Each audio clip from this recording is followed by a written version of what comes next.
नमस्कार दोस्तों। आप सभी को विश्वकर्मा दिवस की हार्दिक शुभकामनाएं। आप सभी का स्वागत है इस वीडियो में। आज हम विश्वकर्मा पूजा के इतिहास और इसके महत्व के बारे में चर्चा करेंगे और साथ में यह भी जानेंगे कि आज हम इस त्योहार का उपयोग कैसे समाज में शांति और सद्भाव लाने में कर सकते हैं। भारतीय पुराणों के अनुसार विश्वकर्मा इस ब्रह्मांड के मुख्य शिल्पी और निर्माता हैं।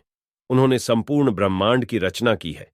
उन्होंने देवताओं के लिए खास तरह के अस्त्र, नगर और महल भी बनाए हैं, जैसे द्वारका का महल भगवान कृष्ण के लिए, स्वर्ग के राजा इंद्र का प्रासाद और उनका मुख्य अस्त्र वज्र भी विश्वकर्मा ने बनाया है।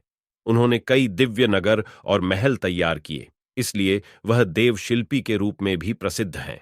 वह न केवल समृद्ध और विशाल महल बनाने वाले हैं, बल्कि स्वर्ग के भी निर्माता है। विश्वकर्मा द्वारा निर्मित कुछ प्रमुख नगर और महल में सोने की लंका शामिल है।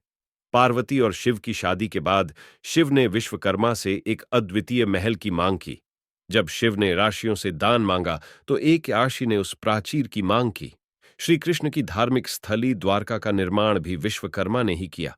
विश्वकर्मा ने इंद्र के लिए एक विशेष धनुष की रचना की, जिसे बाद में परशुराम ने अपने शिष्य कर्ण को दिया। वृत्र नामक एक दानव ने एक समय स्वर्ग पर अधिकार कर लिया। इस पर विष्णु ने इंद्र को सलाह दी कि वह वृत्र को मारने के लिए वज्र तैयार करे, और इंद्र ने वृत्र का संहार उसी वज्र से किया।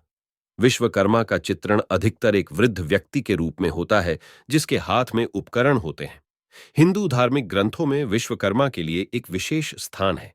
इसमें उन्हें ब्रह्मांड के प्रमुख शिल्पी के रूप में प्रस्तुत किया गया है। विश्वकर्मा के 5 पुत्र थे, जिनमें से प्रत्येक ने शिल्पकारों की पारंपरिक गिल्ड की स्थापना की। वे हैं मनु, जिसने लोहार, माया, जिसने बढ़ई और बुनकर, त्वष्ट्र, जिसने धातु शिल्पकार, शिल्पी, जिसने पत्थर तराशने वाले, और विश्वज्ञा, जिसने सुनार गिल्ड की स्थापना की। विश्वकर्मा की उपस्थिति और उनकी भूमिका को अन्य संस्कृतियों जैसे कि ग्रीक और रोमन में उनके दैवीय शिल्पकारों हेफेस्टस और वल्कन से तुलना की जा सकती है। विश्वकर्मा पूजा भारत के कई क्षेत्रों में मनाई जाती है, विशेष रूप से उसके पूर्वी और उत्तरी हिस्सों में। यह त्योहार उन सभी व्यक्तियों के लिए विशेष है जो कारीगर, शिल्पकार, मैकेनिक और औद्योगिक श्रमिक हैं। विश्वकर्मा को शिल्प और निर्माण के देवता के रूप में माना जाता है, इसलिए उनके सम्मान में यह पूजा मनाई जाती है।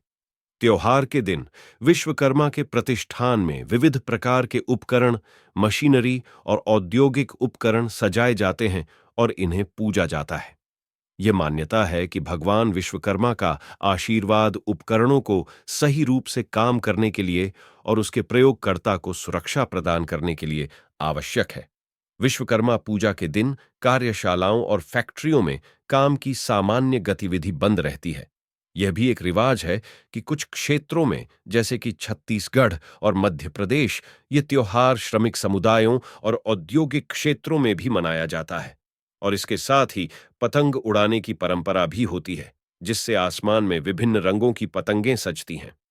विश्वकर्मा पूजा की मूल उत्पत्ति के बारे में ठोस जानकारी उपलब्ध नहीं है, लेकिन इसकी जड़ें प्राचीन भारतीय संस्कृति में हैं। आज भी जैसा कि इस त्योहार को मनाया जाता है, वह श्रमिकों और शिल्पकारों के महत्व को प्रकट करता है और यह भी दिखाता है कि समाज उन्हें कैसे सम्मानित करता है। विश्वकर्मा पूजा का एक महत्वपूर्ण पहलू है कि यह विभिन्न समुदायों और व्यावसायिक गतिविधियों को एक साथ लाता है। त्योहार का यह अंश जनता, नियोक्ता और कारीगरों के बीच समुदाय की भावना को मजबूत करता है। इसके अलावा सामाजिक संगठन और साझा भोजन की व्यवस्था भी होती है, जिससे समाज में एकता और भाईचारा बढ़ता है। भगवान विश्वकर्मा की पूजा से समाज में श्रमिकों और शिल्पकारों का महत्व समझा जाता है। यह त्योहार उन्हें उनके महत्वपूर्ण योगदान के लिए सम्मानित करता है और उन्हें उनके काम की महत्वपूर्णता की अहमियत समझाता है। सांस्कृतिक कार्यक्रम और पतंग उड़ाने की परंपरा विशेष रूप से पश्चिम बंगाल जैसे क्षेत्रों में लोगों को साथ लाने और समुदाय में एकता और भाईचारा पैदा करने का अवसर प्रदान करती है। हालांकि कुछ फैक्ट्रियों और उद्योगों में त्योहार के दिन मशीनरी बंद रहती है, जिससे उन्हें वाणिज्यिक रूप से हानि हो सकती है। लेकिन यह भी माना जाता है कि मशीनरी को आराम की जरूरत होती है और इसे सही रूप से रख रखाव की जरूरत भी होती है। संपूर्णत देखा जाए तो विश्वकर्मा पूजा भारतीय समाज के विभिन्न पहलुओं को दर्शाती है, जिसमें श्रम, शिल्पकला और औद्योगिक गतिविधियों की महत्वपूर्णता शामिल है। इसके आयोजन और मनाने के तरीके से समाज में धार्मिक, सामाजिक और आर्थिक प्रभाव पैदा होते हैं। ये पूजा हमें सिखाती है कि कैसे सभी समुदायों का एक साथ इस त्योहार को मिलकर मनाने से सांस्कृतिक समझ और एकता बढ़ती है। ये भी हमें याद दिलाती है कि कार्य और कौशल की महत्वपूर्णता क्या है और वह किसी जाति और धर्म से कैसे ऊपर है। इसके अलावा जब हम तेजी से बदलते हुए समय में रह रहे हो, तो ऐसे त्योहार हमें आपसी विचार और सहयोग का महत्व समझाते हैं। अब सवाल ये उठता है कि क्या आज के समय में, जब समाज में धार्मिक विवाद और संघर्ष बढ़ रहे हैं, तो क्या इस त्योहार का महत्व और भी बढ़ जाता है?